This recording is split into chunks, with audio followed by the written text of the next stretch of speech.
Hi sa inyo mga ka-taste buds, ngayong araw tayo magluluto kami ng bulanglang at saka adobong manok.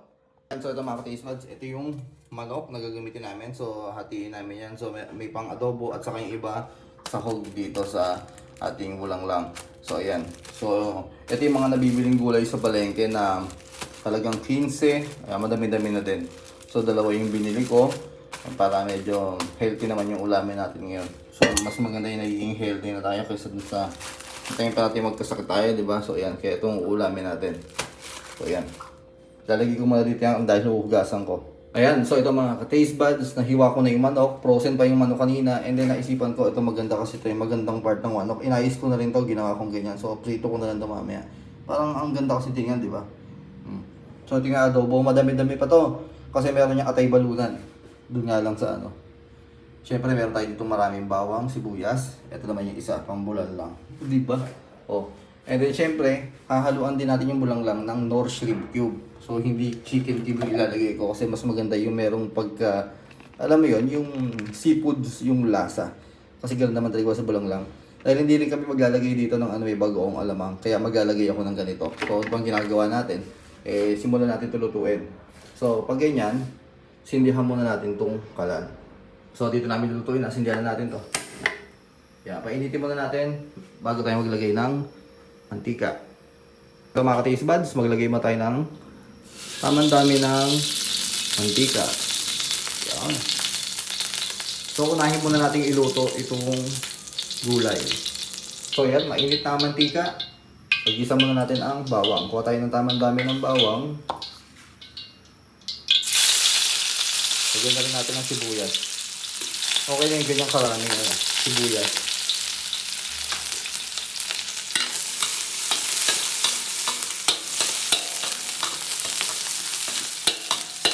Lagyan isasahog ko itong karaming manok.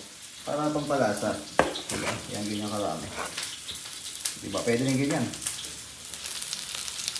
Lagyan na natin to.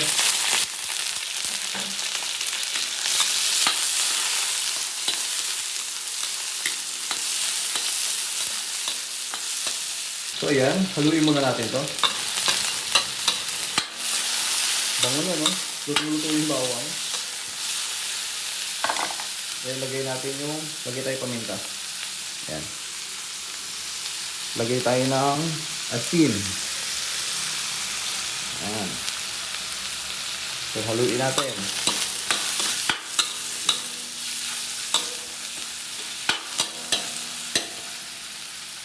Lagay tayo tubig.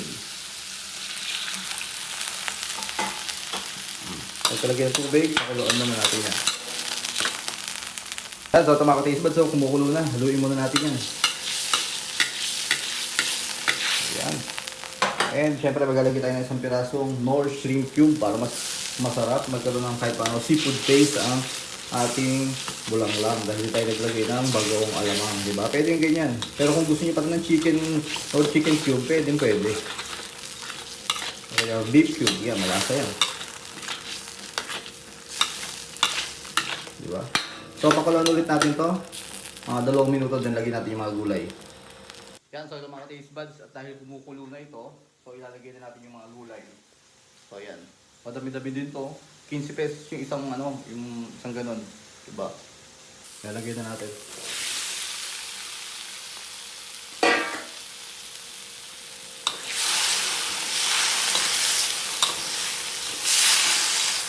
Yan, nakalo-haloin na natin yan. Madali namang maluto yan. Healthy ulam. Yan, konti lang nilagay natin sa sahog na manok kasi mag-aadobong manok naman tayo. Kaya okay na okay yan. Yan. Yan. So ito mga ka-taste buds, luto na itong chicken bulanglang. O diba, napaka-simple. Yan. Ngayon naman, luluto ko naman yung adobo. Adobong manok naman tayo. Mga ka-taste buds, magluto naman tayo ng adobo. Siyempre, sindihan muna natin ang kalan. Ayan. Then painitin muna natin bago tayo maglagay ng mantika. Ayan, maglagay tayo ng mantika. Painitin muna natin. Ito mga ka-taste buds, bukas ko na yung dito. Ayan. Dalawa naman ang ulam ngayon, isang adobo at isang bulanglang. Mainit na mantika. Ayan.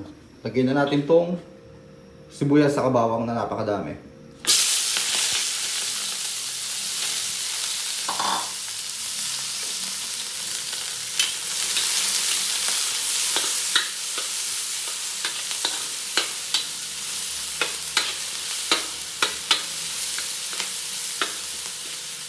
Iyaam na natin na medyo mag-golden brown itong ating bawang.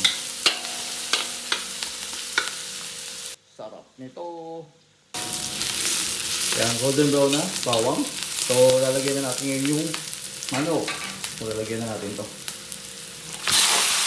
Manok na may atay balunan. Kaya maglalagay naman tayo ng toyo. Ayan, tamang dami ng toyo. Siyempre, lagyan tayo ng paminta.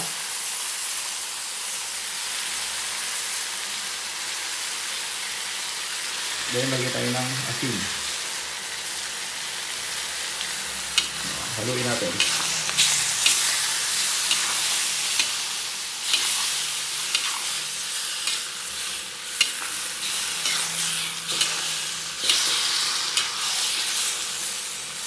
Sarap yan, halo-halo. Atay balulan ng manok at saka yung siyempre yung pinakalaman ng manok. Napakalasa yan. Then, lagyan tayo ng tamang dami ng tubig. Para hindi matuluan.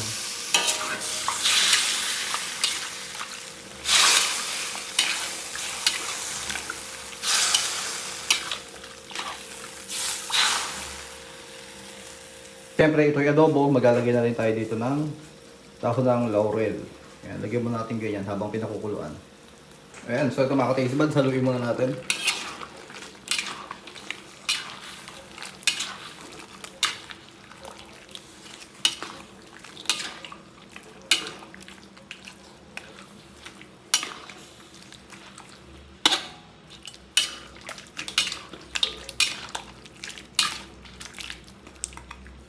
Napakalasa niya kasi merong atay.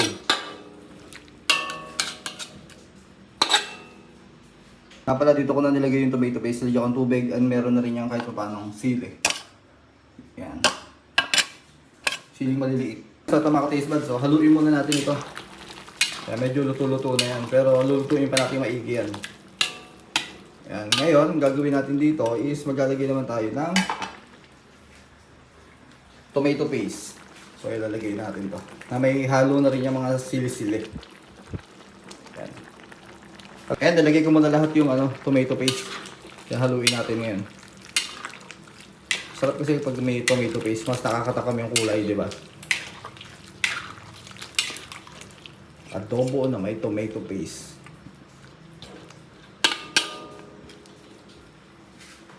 Ngayon, gagawin natin, maglalagay naman tayo ng suka. Ayan. Tamang dami ng suka, kailangan mas marami lagi ang toyo kumpara sa suka. Tansyahin na lang natin yan. Hindi muna natin hahaluin yan o kaya tatakpan. Kaya natin ganyan. So ito mga ka-taste buds, tingnan nyo yung kulay. Pwede natin itong haluin to.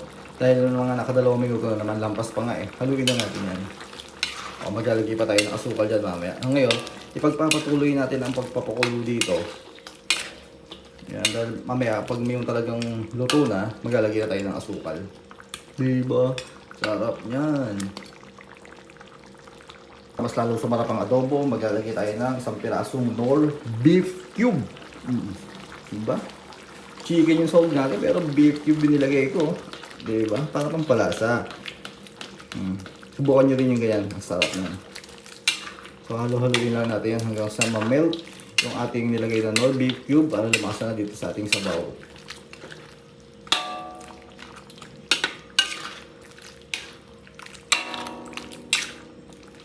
Ganda ng kulay, no? Hayaan mo natin na ganyan. Ayan, pagkapatuloy natin ang pagpapakulo hanggang sa maluto na maigi itong manok at saka ating atay baluna ng manok. At paglalagay tayo ng asukal. So ito mga taste buds, haluin muna natin. Ayan. Tignan nyo, salsa na siya, hindi na siya sabaw. Kanina dami sabaw eh, no? Ayan, ganyan. Ang magandang adobo. Parang hindi adobo, parang apritada eh, no? Parang asado. Then maglalagay tayo ng sukal. Kuha tayo ng asukal dito. Yusin muna natin yung mga nakaano dyan. Kuha tayo dito ng sukal. Buksan ko muna. Yan, lagay na natin dito, tansya-tansya na lang. Huwag naman napakadami. Baka maging sobrang napakatamis. Hindi maganda yung masyado.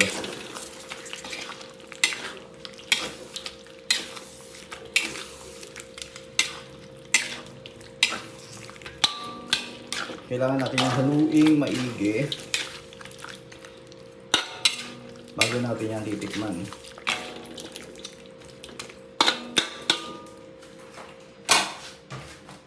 Ayun o, may ano po. Kuha tayo dito ng kutsara.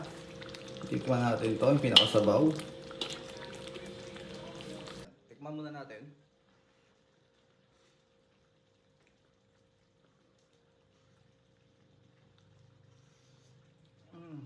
Ang perfect ng lasa. Okay, dagdag tayo ng medyo konti tubig kasi medyo maalat-alat. Pero okay lang yan. So ganyan yung technique. Kapag medyo sa tingin nyo maalat, dadaglagan nyo lang yan ng tubig.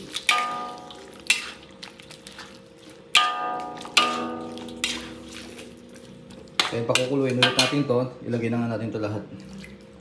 Pakukuluin pa natin to. Isang kulo pa, luto na yan. Perfect na yan. Sure ball na yan.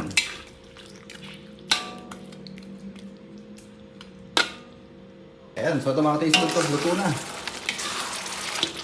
Napakasarap na adobong manok. Ayan, yun yung style kung paano ko mag-adobo. Nagsasarsa talaga siya. Diba? Ayan, kaya kung nagustuhan yung luto namin, bulang lang. At saka syempre, adobong manok. Aba, ano pang ginagawa nyo? Subukan nyo na to.